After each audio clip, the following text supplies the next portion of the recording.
Brought to you by Suzu Steel. Strong today, secure tomorrow. मुस्लिम आक्रांताओं की एक भी निशानी योगी आदित्यनाथ यूपी में नहीं देखना चाहते, इसलिए मोहम्मद गोरी के सेनापति सैयद बाबा का नामो निशान भी योगी ने रातों रात मिटा दिया। अवैध कब्जों के खिलाफ योगी 5 फॉर्मूले पर काम कर रहे हैं। फॉर्मूला नंबर 1, बुलडोजर चलेगा, जुर्माना भी वसूल होगा। फॉर्मूला नंबर 2, बुलडोजर चलेगा और बुलडोजर का खर्चा भी कब्जाधारी से वसूल होगा। फॉर्मूला नंबर 3, बुलडोजर चलेगा और आधी रात को भी चलेगा। फॉर्मूला नंबर 4, बुलडोजर चलेगा और मलबा नहीं बचेगा, सब समतल होगा।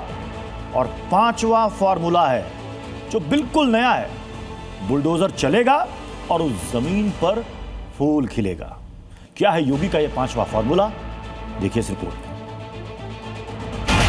इस तरह योगी ने अवैध कब्जे के खिलाफ नया मॉडल लॉन्च कर दिया। योगी ने अपने इस नए मॉडल की लॉन्चिंग तो वैसे 1 हफ्ते पहले ही कर दी थी, जब वाराणसी में अजगैब शहीद मस्जिद को रातों रात 22 मिनट के अंदर गिरा दिया था और वहां से उसके मलबे को हटाकर जमीन को समतल कर दिया था। आज भी भाईजान वैसे ही शॉक्ड हुए जैसे उस दिन हुए थे।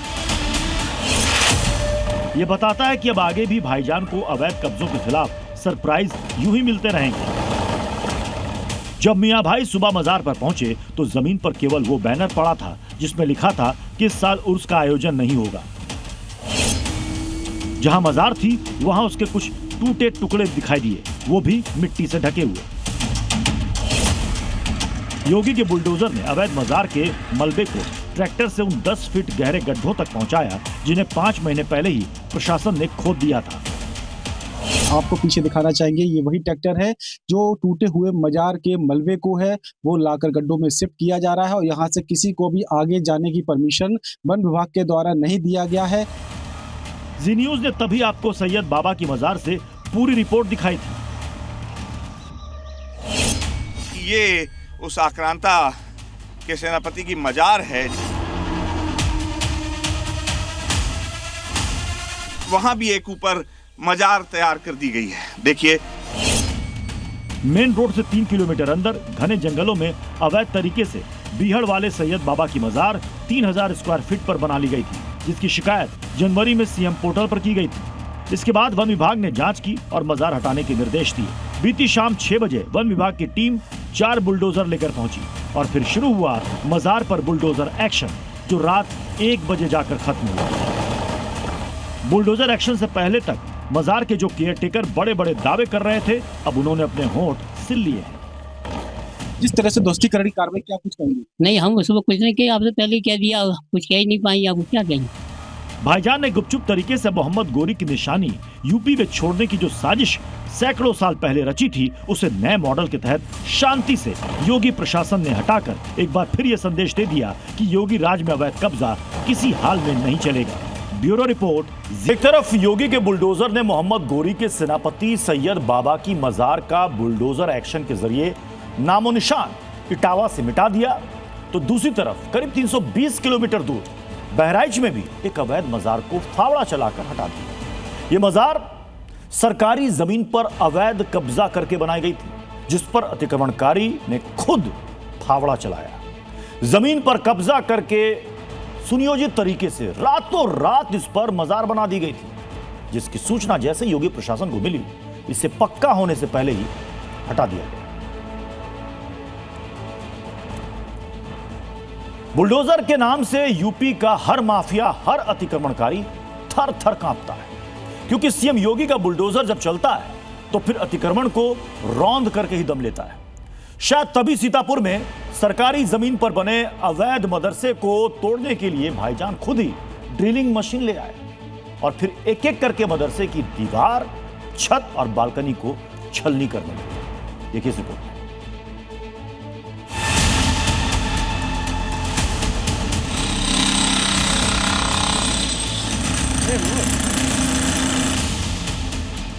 जबरन कब्जा कर लेना, जबरन किसी भी जमीन को खाली देखा उसमें अपना तंबू गाड़ दिया, ये सब बंद हो जाना चाहिए।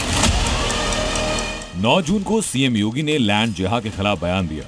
इस बयान के 24 घंटे बाद तालाब की सरकारी जमीन पर बने अवैध मदरसे को मियां भाई खुद खंडहर में तब्दील करने में जुट गए। अब इसे सीएम योगी का खौफ कहें या योगी के धुरंधर की दहशत, भाईजान ने जामिया अब्दुल्ला बिन मसऊद नाम के इस मदरसे की छत, दीवार, बालकनी को खोखला करने के लिए हैमर ड्रिल मशीन का इस्तेमाल किया ताकि कंक्रीट ईंट से बने अवैध निर्माण को धराशायी कर सके। कचनार स्थित अवैध मदरसे पर आप देख सकते हैं कि पूरी तरीके से धीरे धीरे यह मदरसा डीएम कोर्ट के निर्देश के बाद तोड़ा जा रहा है। जो इसके संचालक हैं वह स्वयं इस मदरसे को तोड़वा रहे हैं। ये तस्वीरें सीतापुर जिले की सदर तहसील की, जहां कचनाक गांव में तालाब की सरकारी जमीन पर बने अवैध मदरसे को मदरसा संचालकों ने खुद ध्वस्त किया, वो भी डीएम कोर्ट के आदेश के बाद। क्योंकि 15 साल पहले 4 बीघा जमीन की सरकारी भूमि पर कब्जा किया गया, फिर जामिया अब्दुल्ला बिन मसऊद मदरसे का निर्माण कराया गया। शिकायत मिलने के बाद तहसील प्रशासन ने मामले की जांच की। 8 जून को जिलाधिकारी न्यायालय ने मदरसे को हटाने के आदेश दिए। वहीं अवैध निर्माण कराने वालों पर 10,46,000 रुपए का जुर्माना लगाया गया। डीएम कोर्ट ने निर्माण हटाने के लिए 15 दिन की समय सीमा निर्धारित की। स्वयं इन लोगों का कब्जा हटा रहे हैं और तालाब का स्वरूप में लेके आए। कोर्ट के माध्यम से इसका कॉम्पनसेशन और डैमेजेस को भी उल्लेख किया। लगभग 10,50,000 का आसपास है, उसका आरसी के माध्यम से रिकवरी होगी। 15 दिन तो बहुत दूर की बात। जिला प्रशासन के इस आदेश के 24 घंटे बाद मियां भाई एक्शन में दिखाई पड़े और जिला प्रशासन का बुलडोजर अवैध मदरसे को ध्वस्त करने पहुंचता। उसके पहले भाईजान ने बुलडोजर एक्शन से पहले खुद मदरसे को खोखला करने का जमींदोज करने का फैसला किया। चाचा, इसको अपने आप तोड़ रहे हैं जी। क्या कहेंगे, कब से बना था ये काफी दिनों के 30-35 साल हो गए इसको बने हुए। अच्छा, क्या बताया गया? बताया गया कि तालाब की जमीन है, लेकिन यहाँ पे तो हम लोगों ने पट्टे की जमीन ली थी पहले। अच्छा, बस फिर क्या। आनन फानन में मदरसा संचालकों ने अवैध निर्माण को धराशायी करने के लिए हैमर ड्रिल मशीन के साथ मजदूरों को बुलाया और अवैध मदरसे को खोखला करने का काम शुरू।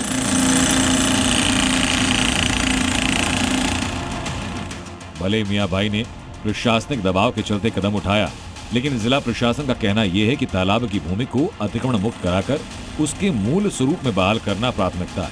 फिलहाल ध्वस्तीकरण जारी है। प्रदेश सरकार ने जो प्रक्रिया अपनाई है पारदर्शी तरीके से, अपेक्षा भी हम यही रखते हैं।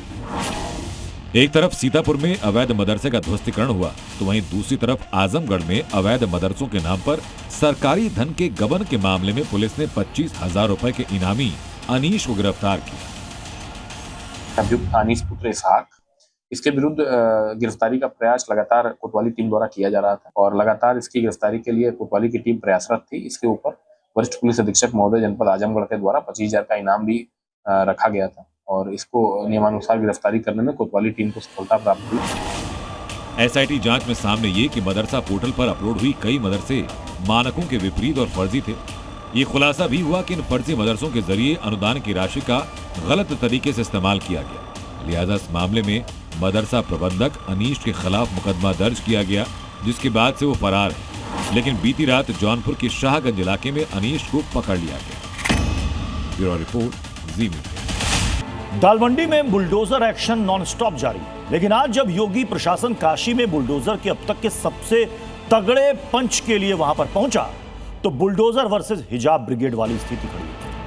मुस्लिम महिलाएं पॉकलेन के आगे आकर के खड़ी हो गई, जिसके बाद काफी देर तक बुलडोजर एक्शन वहां पर रुका रहा। काफी समझाने बुझाने के बाद 12 मकानों को आखिरकार ध्वस्त कर दिया गया।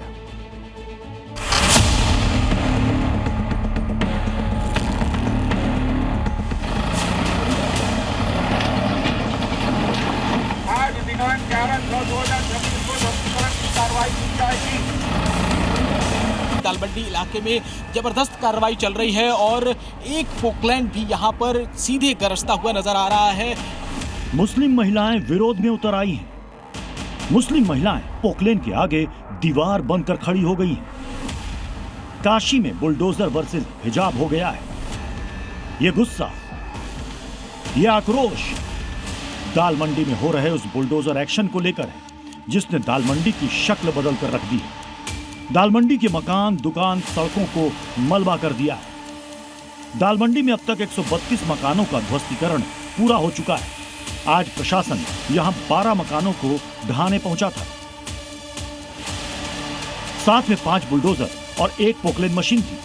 लेकिन जैसे ही एक्शन शुरू हुआ, ये मुस्लिम महिलाएं विरोध में उतर आईं। हंगामा और बवाल इतना भयंकर हुआ कि पोकलेन को कुछ देर के लिए कार्रवाई रोकनी पड़ी।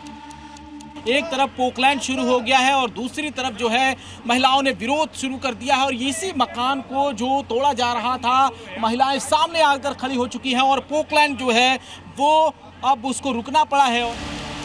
दालमंडी में कार्रवाई शुरू होने से पहले प्रशासन ने सुरक्षा के पुख्ता इंतजाम किए। पुलिस बल के साथ पैरामिलिट्री फोर्स की तैनाती की गई, क्योंकि बुलडोजर एक्शन से माहौल बिगड़ने की आशंका थी। देखिए, जो तोड़फोड़ शुरू हुई है उससे लोगों को अलर्ट किया जा रहा है और लोगों को बताया जा रहा है कि यहाँ पे हट जाए। इन भवनों का ध्वस्तीकरण आज दिनांक 11/6/2026 को किया जाना है, अतः भवन को अतिशीघ्र खाली कर दे। जिन भवनों की रजिस्ट्री हो चुकी है उन सभी भवनों पर आज दिनांक 11/6/2026 को ध्वस्तीकरण की कार्रवाई की जाएगी। मुनादी के बाद बुलडोजर ने फुल फॉर्म में अपना काम संभाला और काशी में बुलडोजर ने अपना अब तक का सबसे बड़ा तगड़ा पंच दिया। यही वजह रही कि नीचे बुलडोजर और पोकलेन मकानों को ध्वस्त कर रहे थे, ऊपर ड्रोन से निगरानी की जा रही थी। आसमान से बुलडोजर, पोकलेन और पूरे दालमंडी पर नजर रखी जा रही थी। जिस दालमंडी की सड़कें कभी बाजार के कारण खचाखच भरी रहती थी, आज उन्हीं सड़कों पर बुलडोजर चल रहा है। अब कुछ महीनों बाद दालमंडी में मॉडर्न सड़क दिखेगी। जिस सड़क पर मार्केट की भीड़ होती थी, आज वो सड़क सिर्फ और सिर्फ मकानों के मलबे और ईंट पत्थरों से पटी है। और अभी ये कार्रवाई रुकने वाली नहीं है। अब तक दालमंडी में 70% मकानों को तोड़ने का काम पूरा हो चुका है। 12 मकानों को एक साथ बुलडोज करने के बाद बुलडोजर का टारगेट थोड़ा बड़ा है। आगे 20 मकानों को ध्वस्त किया जाना है। कितने बुलडोजर यहाँ पर दालमंडी में लगाए गए हैं? अभी 2 बुलडोजर हैं और 1 पॉकलैंड मशीन है, तो 3 मशीनों का यूज़ किया जा रहा है। जैसे जैसे और क्योंकि भवन काफ़ी हाइट पे हैं, तो जैसे एक हाइट फिजिबल होती है उसके बाद अगर हमें आवश्यकता रहेगी तो और भी मशीनों का यूज़ किया जाएगा। मकानों के ध्वस्तीकरण के बाद अब अगला नंबर मस्जिदों का भी आना है। मस्जिदें जो कि पुरानी हैं, आधा स्ट्रक्चर करने के बाद से जो उनके बैलेंस जमीन पर जो मस्जिद बची है, तो संभवतः लोग अपना पूरा नया बनाएंगे अपना लोग। जून के अंत तक इस प्रोजेक्ट को खत्म करने का लक्ष्य रखा गया है, जिसके बाद चौक से नई सड़क तक ये मार्ग 17.5 मीटर चौड़ी हो जाएगी और काशी विश्वनाथ जाने वाले श्रद्धालुओं को बड़ी सहूलियत मिलेगी। काशी में यह योगी का ड्रीम प्रोजेक्ट है और इसकी मॉनिटरिंग समय समय पर खुद योगी भी करते रहे हैं और इसलिए बुलडोजर फुल पावर के साथ काम कर रहे हैं। जयपाल, जी मीडिया, वाराणसी। यूपी में जबरन धर्मांतरण के खिलाफ माफी की कोई गुंजाइश तो पहले से ही नहीं थी। योगी फोर्स धर्मांतरण गैंग के खिलाफ जबरदस्त एक्शन मोड में रहती है, लेकिन अब यूपी के राज्यपाल आनंदीबेन पटेल ने एक नया निर्देश जारी किया। इस निर्देश के मुताबिक यूपी के सभी मेडिकल और डेंटल कॉलेजों में एंटी कन्वर्जन सेल खोले जाएंगे। मतलब अब सिर्फ योगी फोर्स कॉलेज के बाहर ही नहीं, कॉलेज कैंपस में भी धर्मांतरण गैंग का कचूमर निकालेगी।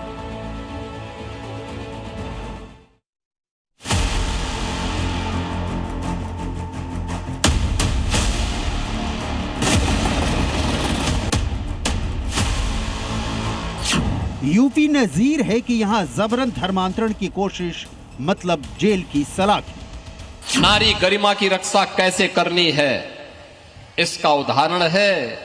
याद करना, लव जिहाद की घटनाओं को रोकने के लिए एक आदर्श उदाहरण आप सबके सामने हो सकता है।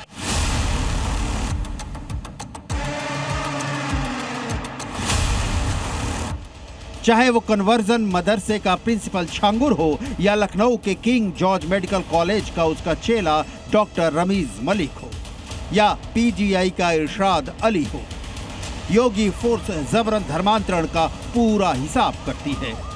रिलीजियस डेमोक्रेसी को चेंज करने की एक साजिश का हिस्सा है, लेकिन तब भी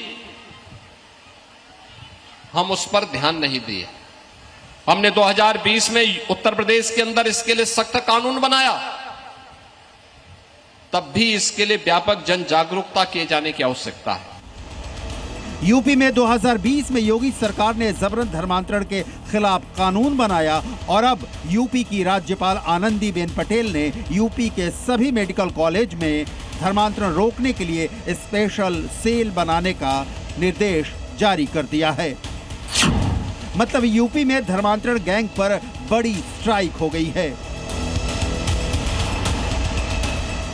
यूपी के मेडिकल कॉलेज में धर्मांतरण के खेल की जड़ें काटने का काम शुरू हो चुका है। यूपी के मेडिकल और डेंटल कॉलेज में धर्मांतरण से जुड़े मामलों की रोकथाम के लिए निगरानी की व्यवस्था बनाई जाएगी। धर्मांतरण रोकथाम सेल बनाए जाएंगे। छात्रों, रेजिडेंट डॉक्टरों और कर्मचारियों के बीच जागरूकता अभियान चलाया जाएगा।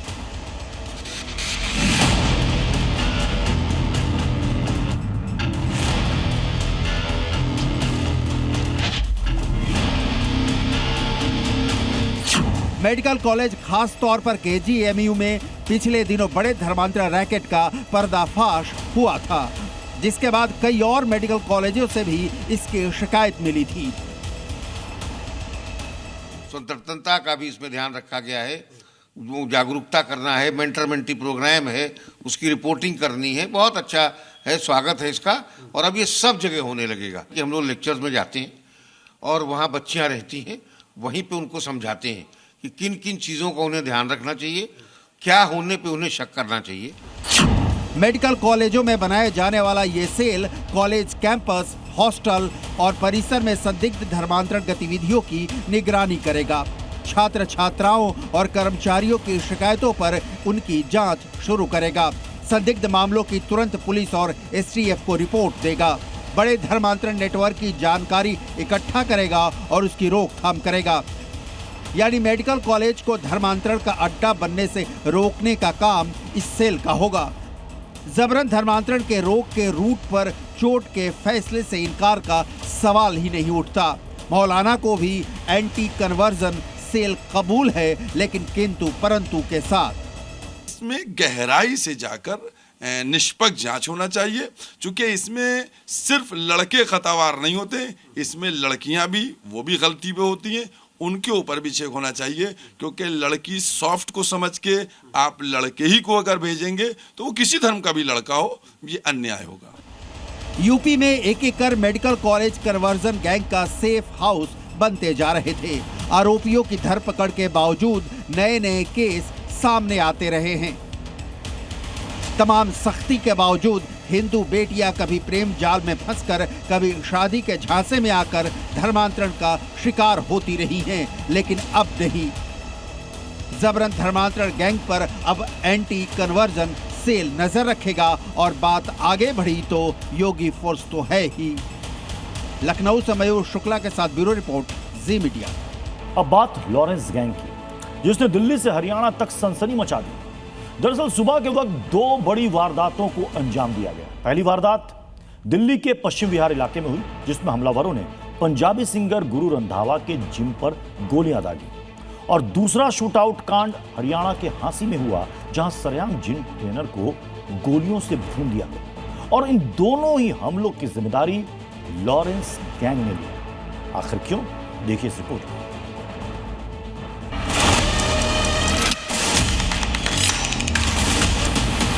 गुरु रंधावा, जो न सिर्फ मशहूर पंजाबी सिंगर है, बल्कि बॉलीवुड के दबंग सलमान खान के करीबी भी हैं, और शायद गुरु रंधावा की सलमान से यही नजदीकियां ही अब उनके लिए खतरा बनती जा रही हैं, क्योंकि जो सलमान के करीब है वो लॉरेंस के टारगेट पर है। आखिर कैसे, ये जानने के लिए आप दिल्ली के पश्चिम विहार के इलाके से सामने आई इन तस्वीरों को देखिए। पश्चिम विहार इलाके में मौजूद इस 24 आवर्स फिटनेस जिम पर सुबह के वक्त ताबड़तोड़ फायरिंग की गई। पुलिस की माने तो जिम के बाहर बाइक सवार दो बदमाशों ने 7 राउंड गोलियां दागी और वारदात को अंजाम देकर मौके से फरार हो गए। बता दें कि इस जिम के को फाउंडर गुरु रंधावा हैं, लिहाजा पुलिस ने केस दर्ज कर जांच शुरू कर दी है। जहां दिल्ली पुलिस जबरन वसूली, गैंग वॉर और आपसी रंजिश समेत कई एंगल पर तफ्तीश में जुटी हुई है, तो वहीं इस गोलीकांड के बाद सोशल मीडिया पर एक पोस्ट सामने आई, जिसमें कुख्यात लॉरेंस गैंग ने इस हमले की जिम्मेदारी ली। इस घटना के बाद वायरल हुई इस कथित पोस्ट में लिखा था, जय महाकाल, जय श्री राम, राम राम सभी भाइयों को। जो आज ये 24 आवर्स फिटनेस दिल्ली में गुरु रंधावा की जिम पर जो फायरिंग हुई है वो मैंने, अनिल पंडित, यूएसए और लॉरेंस ग्रुप ने की है। ये सलमान खान के कुछ ज्यादा ही करीब हो रहा था। इसे हमने पहले भी समझाया था कि इससे दूर रहो, ये हमारा दुश्मन है, लेकिन इसको समझ नहीं आई। दिल्ली में पंजाबी पॉप स्टार गुरु रंधावा की जिम पर फायरिंग के बाद पूरे इलाके में हड़कंप मच गया। तो वहीं हरियाणा के हांसी में सुबह के वक्त लॉरेंस गैंग ने एक मर्डर को अंजाम दिया, जिसमें एक जिम ट्रेनर को सरेआम गोलियों से भून दिया गया। इस हत्याकांड का सीसीटीवी वीडियो भी सामने आया, जिसमें साफ नजर आ रहा है कि जिम ट्रेनर अपने कुछ लोगों को वर्कआउट करा रहा है। तभी हमलावर बाइक से आते हैं और करीब 10 राउंड फायरिंग कर देते हैं, वो भी महज 5 सेकंड में।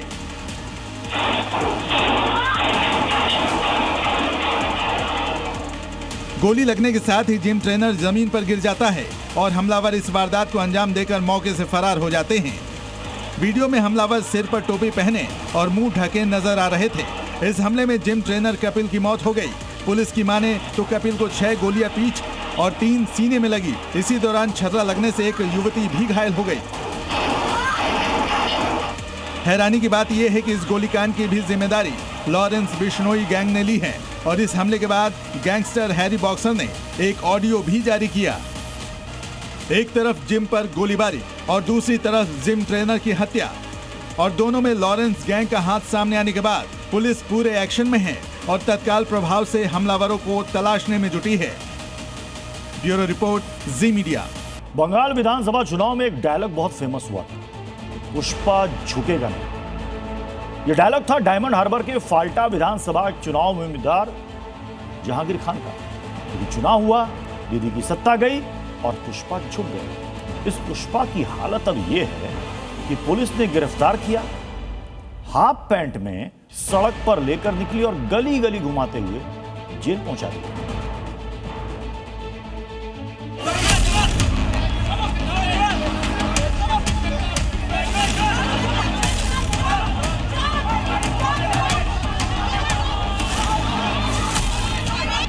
ममता दीदी के राज में डायमंड हार्बर में 2 ही नाम का सिक्का चलता था। भाईपो यानी ममता बनर्जी के भतीजे अभिषेक बनर्जी का, और दूसरा नाम था जहांगीर खान का। एक पर सोनारपुर में अंडा चला और दूसरे यानी जहांगीर खान की पुलिस ने परेड निकाल दी, वो भी हाफ पैंट में। जिस इलाके में तृणमूल कांग्रेस नेता जहांगीर खान का दबदबा और खौफ माना जाता था, वही अब एक बिल्कुल अलग तस्वीर है।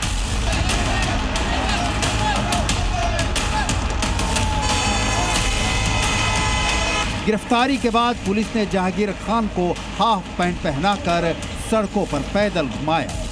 वीडियो में दिखाई दे रहा है कि पुलिसकर्मियों के बीच जहांगीर खान सड़क पर चलते नजर आ रहे हैं। कभी जहांगीर खान का रसूख और दबदबा चर्चा में रहता था और अब उसी शख्स की पुलिस ने परेड निकाल दी। ममता दीदी की सत्ता क्या गई, जहांगीर खान की गुंडई की मीनारें मिट्टी में मिल गई। जहांगीर खान को उत्तरी बंगाल के पानी टंकी इलाके में भारत नेपाल सीमा के पास से गिरफ्तार किया गया। जहांगीर खान ने पश्चिम बंगाल विधानसभा चुनाव में फाल्टा विधानसभा सीट से चुनाव लड़ा था, लेकिन सफलता नहीं मिली। इस सीट पर 21 मई को दोबारा मतदान होने से कुछ दिन पहले से ही जहांगीर खान को दक्षिण 24 परगना जिले के उनके निर्वाचन क्षेत्र में नहीं देखा गया था। जहांगीर खान के खिलाफ दक्षिण 24 परगना जिले के फाल्टा पुलिस थाने में 7 प्राथमिकी दर्ज की गई थी। जहांगीर खान के blockbuster film Pushpa the rise के झुकेगा नहीं मशहूर डायलॉग को लेकर राज्य की राजनीति गरमाई थी। जहांगीर खान ने आईपीएस अजय पाल शर्मा के बारे में कहा था कि अगर वो पुलिस अधिकारी शेर है तो वो भी पुष्पा ही, झुकेंगे नहीं। लेकिन समय का फेर देखिए, पुष्पा झुका ही नहीं, हाफ पैंट में सरेआम पुलिस कस्टडी में चलने को मजबूर है। बंगाल में दीदी की सत्ता क्या गई, अपराधी दबंग कटमनीबाजों के ट्रीटमेंट का तरीका ही बदल गया। कहीं अंडे बरस रहे हैं तो कहीं लात घूसे पड़ रहे हैं और खुलेआम बीच सड़क पर परेड निकल रही है। शुभेंदु फोर्स एक एक अपराधी का हिसाब कर ही रही है, जनता भी खुद बदला ले रही है। पश्चिम बंगाल में अंडा अटैक की सबसे नई तस्वीर दुर्गापुर से सामने आई है। यहां पर टीएमसी नेता सुकुमार दत्ता पर लोगों ने जमकर अंडे बरसाए।